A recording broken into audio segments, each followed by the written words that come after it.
नमस्कार, मैं ज्योति श्रीवास्तव। आप देख रहे हैं सी न्यूज़ भारत। वक्त हो चुका है बुलेटिन का। बुलेटिन में सबसे पहले बात करेंगे बिहार की, जहां जमीनी विवाद को लेकर हुई ताबड़तोड़ फायरिंग। आगे चर्चा करेंगे एटा की, जहां हिंदू एकता समूह के संस्थापक शुभम हिंदू को मिली जान से मारने की धमकी। साथ ही बात करेंगे इंदौर की, जहां धर्म परिवर्तन का दबाव बना रही पत्नी से परेशान पति ने लगाई फांसी। इन तमाम खबरों पर विस्तार से होगी चर्चा। खबर है बिहार के बेगूसराय से, जहां एक बार फिर जमीनी विवाद में ताबड़तोड़ फायरिंग का मामला सामने आया है, जिसमें बलिया थाना इलाके के होमगार्ड जवान सहित 2 भाई गोली लगने से जख्मी हो गए हैं। गोलीबारी की घटना से लोगों में अफरा तफरी मच गई है। आनन फानन में स्थानीय लोगों ने लहूलुहान अवस्था में दोनों जख्मी को इलाज के लिए स्थानीय पीएचसी में भर्ती कराया है, जहां डॉक्टरों ने स्थिति को गंभीर देख प्राथमिक उपचार के बाद उसे बेहतर इलाज के लिए सदर अस्पताल रेफर कर दिया है। बेगूसराय से सी न्यूज़ संवाददाता मोहम्मद मुमताज की रिपोर्ट।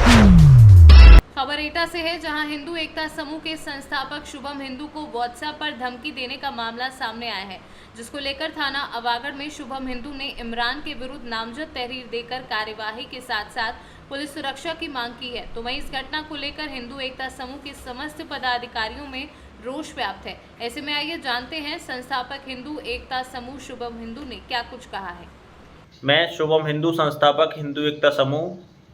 मुझे दिनांक 16 को सुबह 10 बजे व्हाट्सएप के माध्यम से इमरान नाम के व्यक्ति द्वारा जान से मारने की धमकी मिली है और उसने कहा है कि तू नहीं सुधरा तो तेरे को हम काट देंगे और तेरा समय नज़दीक आ चुका है। और उसने मुझे यह भी बोला कि सब लोग जल्दी ही मुसलमान बनेंगे, पूरी दुनिया में इस्लाम फैल रहा है। और उसने वेंकटेश भगवान के बारे में अभद्र टिप्पणी भी की, जिसके बाद मैंने थाना अवागढ़ पर तहरीर दी और उसमें इस व्यक्ति को जल्द से जल्द पकड़कर कार्रवाई करने की बात कही एवं सभी कार्यकर्ता और मेरा अनुरोध है प्रशासन से कि कृपया सुरक्षा प्रदान करने की कृपा करें, जिससे भविष्य में कोई घटना ना हो एवं कमलेश तिवारी के साथ जो हुआ वह मेरे साथ ना हो।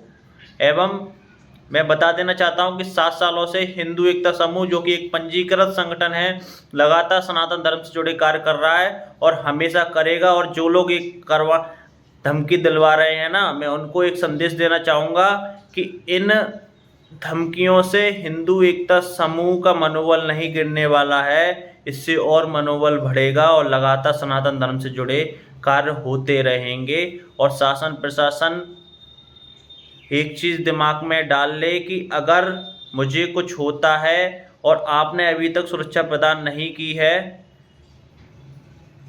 तो आप इसके जिम्मेदार होंगे। जय श्री। एटा से सी न्यूज़ संवाददाता रमेश जादौन की रिपोर्ट। खबर फिरोजाबाद से है, जहां गर्मी के प्रचंड प्रकोप को झेल रहे लोगों को राहत पहुंचाने और छात्रों में सेवा भावना का बीज डालने वाले छात्र संगठन अखिल भारतीय विद्यार्थी परिषद की सिरसागंज नगर इकाई ने इटावा रोड स्थित श्री राम मंदिर के बाहर जल मंदिर प्याऊ लगाने का पुनीत कार्य किया है। एबीवीपी की स्टूडेंट फॉर सेवा इकाई के द्वारा लगाए गए प्याऊ का शुभारंभ उपजिलाधिकारी सिरसागंज विवेक राजपूत ने किया है। इस दौरान एबीवीपी के विशेष आमंत्रित प्रदेश कार्यकारिणी सदस्य सुधाकर शर्मा, डॉक्टर पंकज मिश्रा, हिमांशु और अन्य छात्र छात्राएं उपस्थित रहे। देखिए, मैं अखिल भारतीय विद्यार्थी परिषद फिरोजाबाद जिले का जिला प्रमुख डॉक्टर नितिन मिश्रा और हमारे साथी गौरव शर्मा जी, हम सभी के द्वारा और हमारे पूरी सिरसागंज नगर की टीम के द्वारा आज जल मंदिर के उद्घाटन का कार्यक्रम हुआ। विद्यार्थी परिषद जो 1949 में स्थापित विश्व का सबसे बड़ा छात्र संगठन है, उसके द्वारा प्रतिवर्ष एसएफएस सेवा के तहत, जिसे हम स्टूडेंट फॉर सेवा कहते हैं, उसके अंतर्गत प्रतिवर्ष छात्रों में सेवा के कार्यों का आगे एक समरूपता के साथ आगे ले जाया जाता है, जिसमें जल मंदिर यानी कि प्याऊ का एक कार्यक्रम होता है जो प्रतिवर्ष हम लोग करते हैं। और उसी के तहत इस बार भी हम लोगों ने प्याऊ का कार्यक्रम किया, जिसका शुभारंभ सिरसागंज नगर के उप जिलाधिकारी महोदय ने किया। और ये कार्यक्रम एक औपचारिकता मात्र नहीं है, आज इस कार्यक्रम का प्रारंभ है और इसके साथ ही अखिल भारतीय विद्यार्थी परिषद सिरसागंज नगर इकाई सिरसागंज नगर में और भी जगह जल पात्रों को रखने का, घड़ों को रखने का, प्याऊ लगवाने का कार्य करेगी। और साथ साथ एक और अभियान का आरंभ किया जा रहा है जिसको पक्षियों के लिए पक्षी बचाओ अभियान है, जिसमें हम पक्षियों के लिए जल पात्र रखने का और साथ साथ दाने की व्यवस्था करने का सभी छात्रों से आग्रह करते हैं और सभी छात्र अपनी अपनी छतों पर वो कार्य निरंतर करते हैं। विद्यार्थी परिषद के द्वारा ऐसे कई मेडिविजन और सेवा कार्यों के कई ऐसे आयाम चलाए जाते हैं जो कि आगे भारत सरकार भी उसी पैटर्न पर आगे कार्य करती है और यही कार्य आज के इन विद्यार्थियों को कल का एक सफल नागरिक भी बनाएगा। धन्यवाद। फिरोजाबाद से सी न्यूज़ संवाददाता आशीष उपाध्याय की रिपोर्ट। खबर इंदौर से है, जहां आजाद नगर थाना क्षेत्र के रहने वाले एक युवक ने अपनी दूसरी पत्नी से परेशान होकर फांसी लगाकर आत्महत्या कर ली। दरअसल मृतक राजा पहले से ही शादीशुदा था और उसकी पहली पत्नी को तलाक देने के बाद युवक ने दूसरी शादी मुस्लिम समाज में की। शादी के बाद से ही युवती द्वारा लगातार पति पर धर्म परिवर्तन का दबाव बनाया जा रहा था। मृतक ने जब धर्म परिवर्तन नहीं किया तो युवती उससे रुपयों की मांग करने लगी थी, जिससे परेशान होकर युवक ने अपनी जीवन लीला समाप्त कर ली। ऐसे में आइए जानते हैं मृतक के भाई, मृतक की पत्नी ने क्या कुछ कहा। बताइए क्या घटना हुई। ये न्यू बस्ती आज़ाद नगर का एक 35 साल का राजा पिता रमेश पंवार ने अपने कमरे बंद कमरे में फांसी लगा कर आत्महत्या कर ली। इसका पीएम कराया जा रहा है, अभी भी जांच में है क्या कारण है। तो परिजनों ने क्या बताया? अभी परिजन में बयान नहीं ले पाए। सर कोई धर्म परिवर्तन या कुछ ब्लैकमेलिंग की बात सामने आ रही है? अभी कहना है कि महिला ब्लैकमेल करती थी कोई, अभी ऐसी कोई जानकारी नहीं है, बयान के आधार पर देखा जाए। सर क्या करता था राजा? ड्राइवर था। सुसाइड नोट मिला कोई साथ?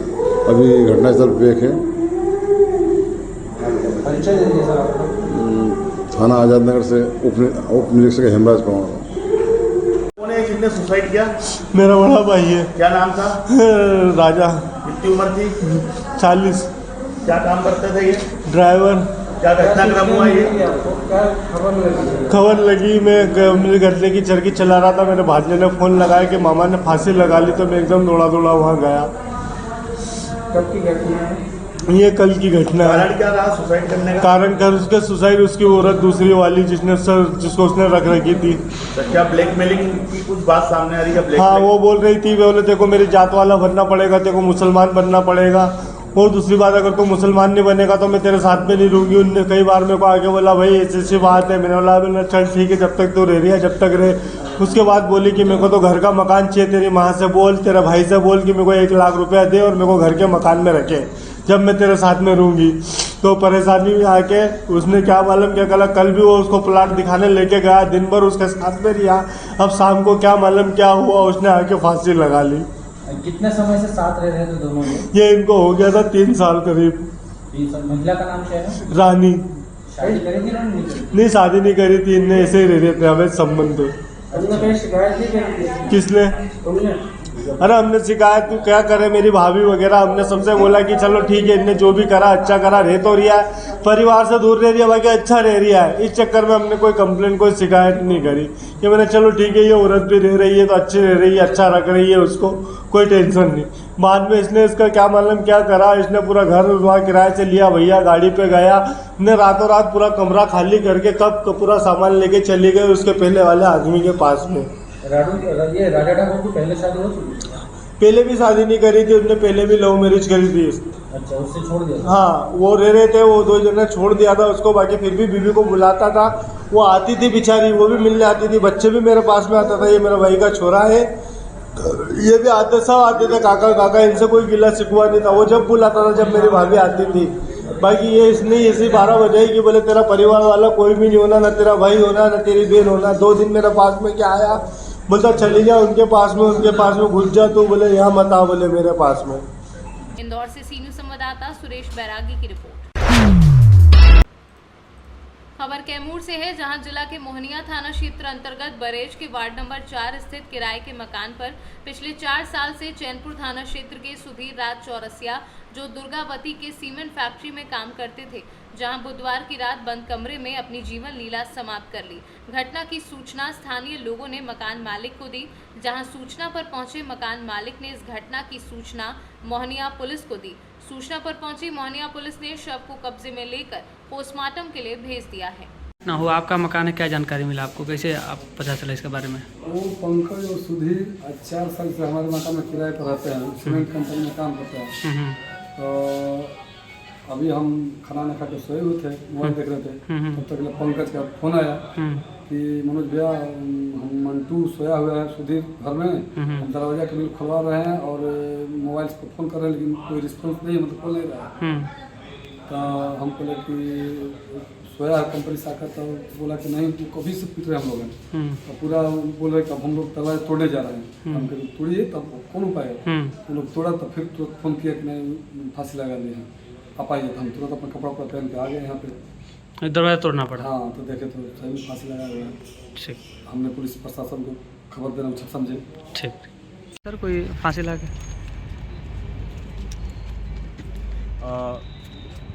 हमने रात्रि गश्ती के क्रम में थाना से प्रस्थान किया था। श्रीमान के द्वारा सूचना दिया गया कि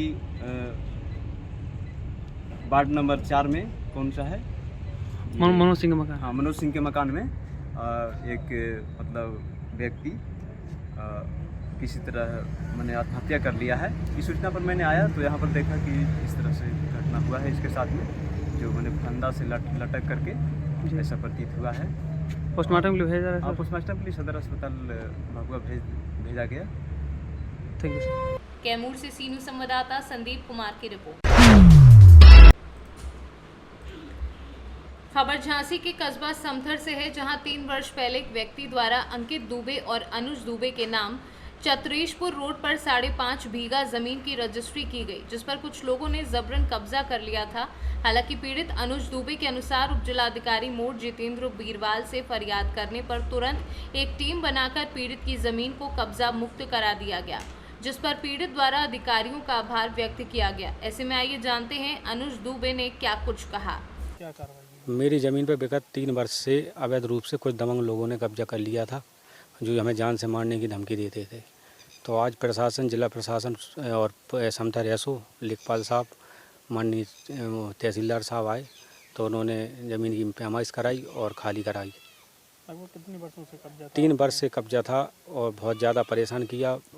और इस सरकार में, योगी सरकार में हमारी बहुत मदद हुई है और पूरे अधिकारियों ने मेरी मदद की है। मैं गुजारिश करता हूँ कि ऐसे ही सरकार सभी की मदद करती रहे। किस जगह की घटना है ये? समथर की घटना है, चतेश्वर रोड पे। कितनी बीघा ज़मीन थी आपकी? हमारी 5.5 बीघा ज़मीन है। झांसी से सीनू संवाददाता शुभम त्रिपाठी की रिपोर्ट।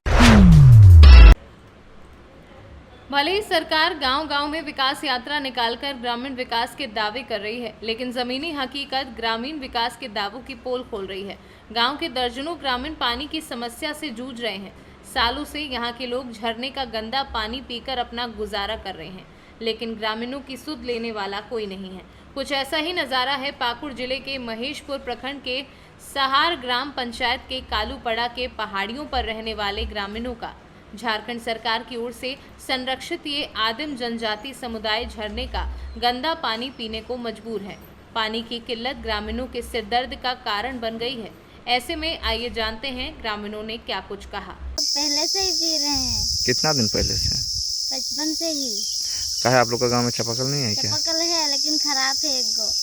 एक ही वो चापाकल है? हाँ। कितना दूर होगा यहाँ? 2 किलोमीटर। 2 किलोमीटर दूर। क्या नाम है आपका? मंजू पहाड़ी। हम लोग हो गया 4-5 साल। गांव में चापाकल नहीं है? है 3 लेकिन खराब है। हाँ, वीडियो को जनता दरबार में एप्लीकेशन लिख के दिए थे। कोई कार्रवाई नहीं किया गया का? पानी नहीं दिया गया का? क्या नाम है सुबह? पाकुड़ से सीनू संवाददाता धीरेन की रिपोर्ट।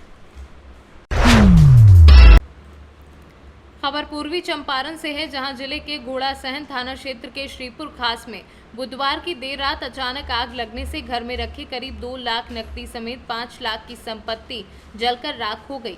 घटना का कारण बिजली का शॉर्ट सर्किट बताया जा रहा है। आग लगते ही गांव में अफरा तफरी का माहौल बन गया है। देखते ही देखते आग ने भीषण रूप धारण कर लिया है। जब तक अग्निशमन वाहन पहुंचती तब तक आग बगल के संजीत शाह व संजीव कुमार के घर को भी अपने चपेट में ले लिया है। वहीं अग्निशमन वाहन के घटनास्थल पर पहुंचने के बाद स्थानीय ग्रामीणों के सहयोग से काफी मशक्कत के बाद आग पर काबू पाया गया है। इस दौरान मुखिया प्रतिनिधि उदय जायसवाल द्वारा प्रशासन से मुआवजे की मांग की गई है। किनका घर में आग लगा है? सुरेश शाह के घर में लगा है। सोनी देवी और संजीव कुमार 3 आदमी के घर में आग लगा है। क्या क्या जल गया है?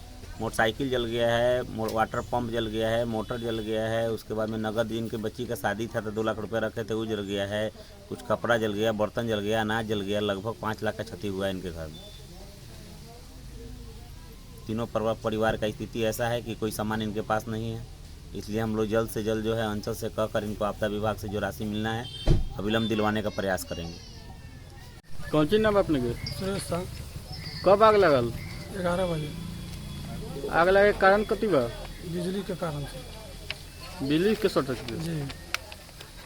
कौन कौन चीज़ जल गई? मोटरसाइकिल, मोबलेटर, अनाज, नगद 2 लाख रुपया, कपड़ा। टोटल कितना का सामान सब? 5 लाख का। मोतिहारी से सीनू संवाददाता राहुल की रिपोर्ट। खबर सरगुजा से है, जहां बतौली तहसील क्षेत्र अंतर्गत 130 एकड़ से अधिक भटको कालीपुर करदना की शासकीय जमीन को निजी मत में करने की शिकायत तहसीलदार से ग्रामीणों ने की थी, जिसके बाद सरगुजा कलेक्टर ने एसडीएम की अध्यक्षता में टीम गठित कर जांच के लिए कहा था। इस जांच रिपोर्ट में ये बात सामने आई थी कि जिन लोगों के नाम पर शासकीय जमीन को अपने नाम में चढ़ाया गया है, इनके पास कोई दस्तावेज प्रमाणित तौर पर प्रस्तुत करने पर 25 से अधिक लोगों पर एफआईआर दर्ज कर ली गई है, जिसमें खाद्य मंत्री अमरजीत भगत के निजी सचिव भूपेंद्र यादव, ब्लॉक कांग्रेस अध्यक्ष प्रदीप गुप्ता, भाजपा नेता अमित गुप्ता, A5 कॉन्ट्रैक्टर गुप्ता सहित शासकीय कर्मचारी पटवारी व कानूनगो सहित 25 अधिक लोगों पर एफआईआर दर्ज कर आगे की जांच में पुलिस जुट गई है। थाना बतौली अंतर्गत अभी हाल ही में 3 एफआईआर अलग अलग तिथि को अंकित दर्ज की गई है, जिसमें ग्राम भटको के ग्रामीण हैं, उन्होंने तहसील कार्यालय में एक शिकायत की थी कि कुछ गांव में जो है शासकीय भूमि जो है उसको फर्जी तरीके से नाम परिवर्तित करके उसमें कुछ लोगों के द्वारा अपना नाम चढ़ा लिया गया है, और जिसमें कुछ राजस्व के जो पटवारी हैं उसकी भी मिलीभगत ऐसा करके ऐसी शिकायत प्राप्त हुई थी, जिसके आधार पर तहसील में तहसीलदार के माध्यम से इसमें जांच की गई थी, जिसमें जांच के दौरान यह सत्यता पाई गई, जिसके आधार पर थाना बतौली में उन्होंने जो है प्रारंभिक एफआईआर दर्ज करने हेतु जो है प्रतिवेदन दिया था, जिसके आधार पर हमारे यहाँ आईपीसी की धारा 120, 420, 467, 468, 471 के तहत एफआईआर इसमें दर्ज की गई है और मामले में अभी विवेचना जारी है। इसमें कुल लगभग 25 से ऊपर लोगों के खिलाफ इसमें एफआईआर दर्ज किया गया है, जिसमें अलग अलग गांव में, जिसमें ग्राम भटको, ग्राम देवरी एवं ग्राम करदना में, तीनों ही गांव में इस प्रकार से शासकीय ज़मीन का फर्जीवाड़ा कर अपने नाम पर चढ़ाने का मामला प्रकाश में आया है। इसमें मामले में विवेचना की जा रही है, जैसे तथ्य में साक्ष्य आएंगे उसके अनुरूप इसमें अग्रिम कार्रवाई की जाएगी। जी सर, बता दीजिएगा जो जमीन मामला है सर, किस प्रकार की उसमें जांच हुई है, किस प्रकार के फाइल, कौन कौन इसमें आरोपी बने हैं? बतौली ब्लॉक के भटको गांव के ग्रामीण करीब 15-20 दिन पहले कलेक्टर कार्यालय में आए थे और उन्होंने शिकायत की थी कि बहुत सारी ऐसी शासकीय भूमि, गोचर की भूमि जो करीब 130 एकड़ के आसपास का था, वो शासकीय ज़मीन को है वो पटवारी और अन्य लोगों के माध्यम से उसको प्राइवेट लोगों को के नाम पे उसका नाम को कर दिया गया था और खसरा बीवन में उनकी प्रविष्टि भी कर दी गई थी। इसको और इसमें बहुत जो व्यक्ति थे, बहुत नामचीन व्यक्तियों का नाम इसमें आ रहा था जो विभिन्न पार्टियों से जुड़े हुए हैं। उसमें फिर हम लोगों ने एक टीम बनाई, एक जिसमें जो एसडीएम की अध्यक्षता में बनाई थी, और उसमें 4 आरआई, एसएलआर, टोटल 7 सदस्यीय टीम ने दिन रात मेहनत करके उसमें एक एक व्यक्ति को नोटिस जारी किया गया, और कैसे वो शासकीय से के उस मद में कैसे चला गया, प्राइवेट के व्यक्ति के खाते में कैसे चला गया, इसकी नोटिस दिया गया। नोटिस की तामीली की गई। तामीली के बाद उनको जवाब के लिए बुलाया गया सभी लोगों को। संबंधित जो राजस्व के अधिकारी थे, पटवारी और कानूनगो, उनको भी जवाब तलब किया गया। और नोटिस का जवाब आने के बाद जांच टीम को ये पता लगा कि जो भूमि का जो नामांतरण किया गया है, वो या भूमि को शासकीय मद से प्राइवेट मद में जो किया गया है, उसमें कोई भी न कोई पंजी चली है, ना कोई प्रकरण दर्ज किया गया है। उसको औने पौने तरीके से किया गया है। ये जांच में रिपोर्ट में आया। ये रिपोर्ट में आने के बाद और सभी को नोटिस जाने के बाद, उनका जवाब आने के बाद, टीम इस कंक्लूजन पे पहुंची कि जो व्यक्ति, उनमें से कुछ ऐसे लोग भी थे जिन्होंने नाम चढ़ने के बाद उसमें धान भी बेचा था, किसी का 10 लाख का, किसी का 25,000 का, ऐसे करके करीब 10-15 लोग उसमें हैं।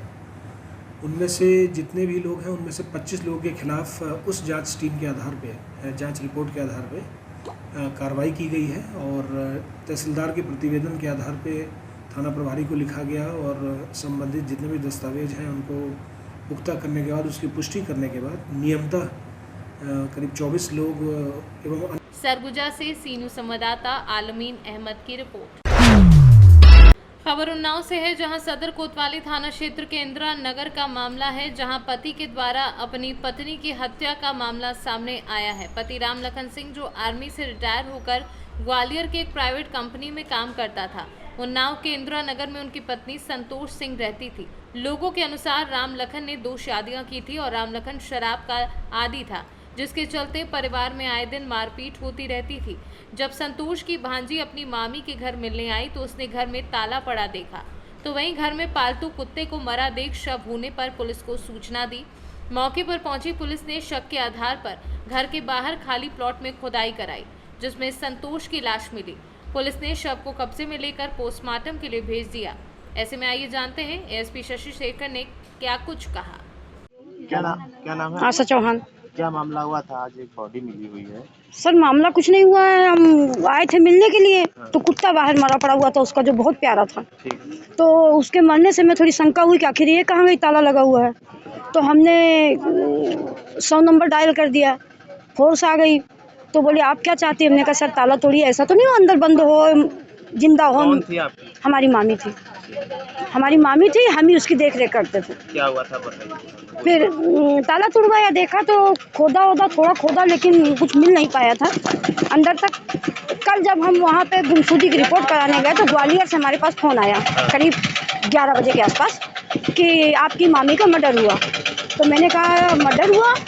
तो हमने कहा नहीं, वो तो गुमशुदा में है। तो बोले नहीं उसका मर्डर हुआ है, आपके मामा ने खुद मतलब कबूल कर लिया है कि हमने उसको मारा है। कितने दिन पहले मारा? ये 12 तारीख की रात को मामा खुद बता रहा है ना कि हमने 12 तारीख की रात को मारा है। तो क्या किया था मार के? बॉडी को मार के खोद के गाड़ दिया आंगन में। घड़ी के आंगन में मारा? घड़ी के आंगन में गाड़ दिया। तो कैसे पता चला कि यहाँ गड़ी है बॉडी? जब उस दिन हम लोग आए थे तो वो बिल्कुल मतलब जगह गीली थी और कुछ अलग सी लग रही थी, ऐसा लग रहा था इसमें कुछ है। और पुलिस ने कोशिश भी बहुत करी, लेकिन बहुत नीचे। इनने 4 मजदूर बुला के उसको बहुत मतलब गहराई से खुदवाया। इनने लेटरिन का टैंक बोला करके करवाया, टैंक कराए। जब वो चले गए तब इसको मारा है। खुद ही बता रहे हैं कि हमने अंगूठा से गला दबाया है। तो किस लिए मारा, कोई वजह बताइए? नहीं वजह तो कुछ नहीं, बोला हमारी टेंशन थी, आपस में लड़ाई होती थी, इसलिए हमने मारा। शादी कितने साल हो गए? इसकी शादी को सर 30-35 साल तो हो गए होंगे। इससे पहले कभी ऐसा हुआ हो कि मारा पीटा? नहीं आए, बहुत इसको मार के बिल्कुल ये कान इसके बंद हो गए थे, मतलब इसको सुनाई ही नहीं पड़ता था, इसको आहट भी सुनाई नहीं पड़ती। यदि पीछे से किसी ने इसका गला पकड़ लिया तो ये आहट नहीं जान पाती थी। सर यहाँ पर एक मकान के अंदर शव मिला है, क्या है? ये जो मकान है इंदिरा नगर मोहल्ला है, थाना कोतवाली सदर का उन्नाव का। यहाँ पर एक महिला संतोष सिंह जिनका नाम है, वाइफ ऑफ लखन सिंह, उनकी डेड बॉडी यहाँ पर मिली है। उसको टीम द्वारा, पुलिस की टीम द्वारा खोदकर निकाला जा रहा है। अब तक की जानकारी में आया है कि उनके ही पति राम लखन, जो कि आर्मी में ग्वालियर में तैनात है, उनके द्वारा पारिवारिक विवाद के चलते अपनी पत्नी की हत्या कर दी गई और उसकी डेड बॉडी को गड्ढा खुदवा करके मजदूरों से और यहाँ पर गाड़ दिया गया है। उनको गिरफ्तार करके उसकी निशादेही पर, राम लखन की निशादेही पर ही यहाँ पर शव को बरामद किया जा रहा है। इसका पोस्टमार्टम कराने के बाद सभी आवश्यक विधिक कार्रवाई की जाएगी और इसमें जो अभियुक्त है उसको कड़ी से कड़ी हम सजा दिलाएंगे। एडिशनल सर, क्या ग्वालियर से वहाँ से किसी ने सूचना दी थी कि ये वहाँ पे मौजूद है? जो मृतका है, इनकी भतीजी आशा सिंह यहीं पे रहती हैं। इनके द्वारा कुछ शंका जाहिर की गई थी और वहाँ पे जब उनके यूनिट में इनके अधिकारियों से पूछताछ की गई राम लखन सिंह की, तो इन्होंने कन्फेस किया वहाँ पर कि मेरे द्वारा ऐसा कृत्य किया गया है। और वहाँ से जब हमको सूचना मिली तो हमारी टीम यहाँ से जाकर के राम लखन को वहाँ से कस्टडी में लेके आई है और उसकी ही निशादेही पर हम इस शव को गड्ढे से खोद के बरामद कर रहे हैं।